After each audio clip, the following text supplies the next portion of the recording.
Hello everyone, welcome to educational world.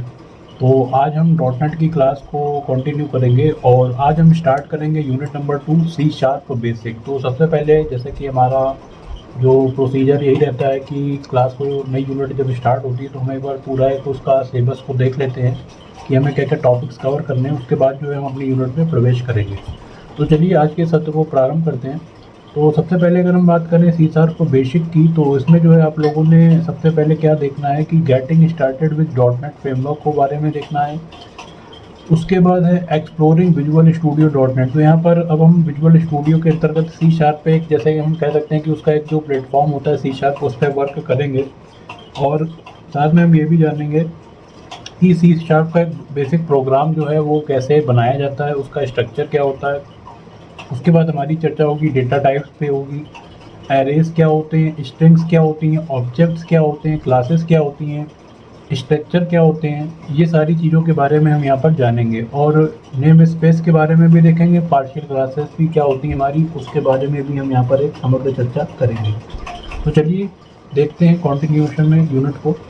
तो सबसे पहले अगर हम बात करते हैं यहाँ पर, तो आप लोग देख पा रहे होंगे सी शार्प बेसिक ओवरव्यू दिया गया है। तो देखें, अगर इंट्रोडक्शन की बात करें तो यहाँ पर बताया गया है कि C sharp is an important object oriented programming. तो मैंने आप लोगों को बताया था कि अगर हमारी कोई भी लैंग्वेज होती है वो ऑब्जेक्ट ओरिएंटेड लैंग्वेज कब कहलाती है। अगर हम कहें कि उसके अंदर कुछ फीचर होते हैं तो वो लैंग्वेज फॉलो करती है। जैसे अगर हम बात करें इनहेरिटेंस की, उसके बाद हम बात करें डेटा हाइडिंग की, या फिर एक हमारा एक कंसेप्ट होता है एनकैप्सुलेशन। और मतलब कहने का यहाँ पर यही तात्पर्य है कि कोई भी जो हमारी लैंग्वेज है, जब वो बेसिकली ये प्रिंसिपल्स उसके अंदर ये फीचर होते हैं, तो जब ये फीचर होते हैं तो वो लैंग्वेज हमारी ऑब्जेक्ट ओरिएंटेड लैंग्वेज बन जाती है।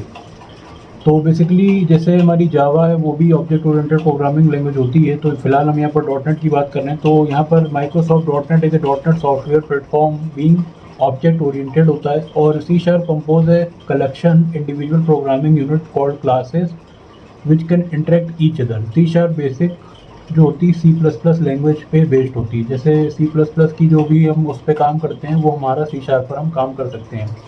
But there is no doubt that it was influenced by Microsoft's popular language. Visual Basic is one of the most advantages, that is syntax and similar to the popular programming languages C Sharp, Java ये। तो ये सब कुछ common language हैं हमारी जो आज की डेट में यूज़ होती हैं।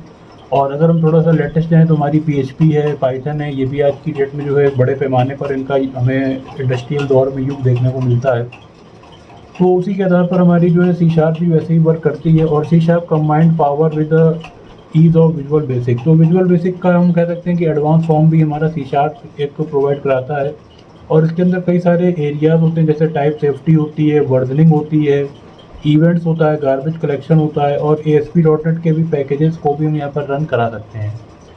अब हम अगर टाइप सेफ्टी की बात करें तो जैसे हमारे कोई एरर होते हैं, डेटा टाइप आपने गलत डाल दिया, जैसे मान लीजिए इंटीजर आपने यहाँ पर लिखा, यहाँ पर आपने इंट लिया डेटा टाइप में और आपने यहाँ पर दे दिया कोई सिंबल, तो इस टाइप के एरर आ जाएंगे। तो इनको भी ये क्या करेगा, रिकवर करेगा। उसके बाद वर्जनिंग है, जैसे लोएस्ट वर्जन है, हाईएस्ट वर्जन है पर सपोर्ट कई बार नहीं करता है, तो यहाँ पर ये वाली प्रॉब्लम भी रिजॉल्व हो जाती है। इवेंट ड्रिवन प्रोग्रामिंग के भी कंसेप्ट यूज़ करके आप यहाँ पर प्रोग्रामिंग कर सकते हैं। तो ये सारे फीचर होते हैं जो हमारे सी शार्प में प्रोवाइड होते हैं।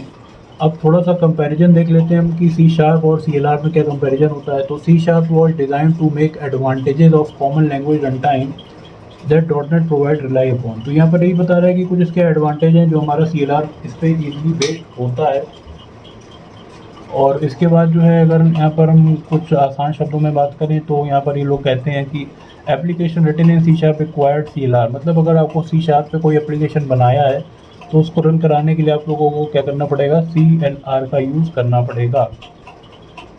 उसके बाद है just as a visual basic needed appropriate run time library information dot net framework along with download information that can be found by Microsoft. तो यहाँ पर ये बताया गया कि आपको अगर विजुअल स्टूडियो डाउनलोड करना है तो माइक्रोसॉफ्ट की ऑफिशियली साइट होती है, वहाँ से आप लोग जो है डाउनलोड कर सकते हैं। और मैंने जो है हमारी फर्स्ट वीडियो थी उसके डिस्क्रिप्शन पार्ट में भी थोड़ा सा इसका इंट्रो दे रखा था, तो आप लोग वहाँ से भी कंसल्ट कर सकते हैं। अब आगे बात करते हैं, कुछ हम इसके फीचर्स को देख लेते हैं। ये इंपॉर्टेंट है, पेपर के पॉइंट ऑफ व्यू से इंपॉर्टेंट हो जाता है कि क्या फीचर होते हैं आपके सी शार्प के। तो सबसे पहले है मैनेज्ड कोड होता है यहाँ पर, यानी कि managed code output by visual application programming run by the .NET framework. उसके बाद है कि इसमें ईज़ी और ऑटोमेटिक एप्लीकेशन इंस्टॉलेशन होता है। देखिए आप कोई जनरल नॉर्मल सा भी एप्लीकेशन अगर इंस्टॉल करते हैं, अगर उसमें कोई बहुत ज़्यादा कॉम्प्लिकेशन आ जाए तो फिर हम उसको इंस्टॉल नहीं कर पाते। तो इसका मतलब है कि हमें ऐसा चाहिए जो रेडी टू यूज़ हो। तो वैसे ही हमारा जो सी शार्प होता है वो रेडी टू यूज़ होता है। आपको बस फाइलों को डाउनलोड करना है और अपने सिस्टम पर इंस्टॉल करके आप उसमें कोडिंग स्टार्ट कर सकते हैं।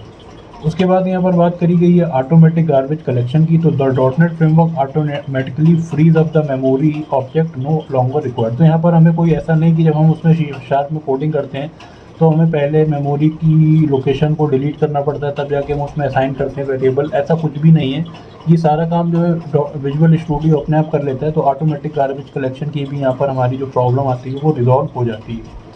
आगे देख लेते हैं excellent level of security during execution है। तो यहाँ पर अगर हम बात करें तो the .NET network include the integrated security model that grant based on the evidence of the found in assembly. तो सबसे बड़ी चीज़ है यहाँ पर सिक्योरिटी की। अगर हमारा प्रोग्राम जो हमने बनाया है वो सिक्योर ही नहीं है तो फिर ऐसे प्रोग्राम को कोई मतलब नहीं है। बट .NET भी आपको ये फीचर अवेलेबल कराता है सी शार्प के माध्यम से।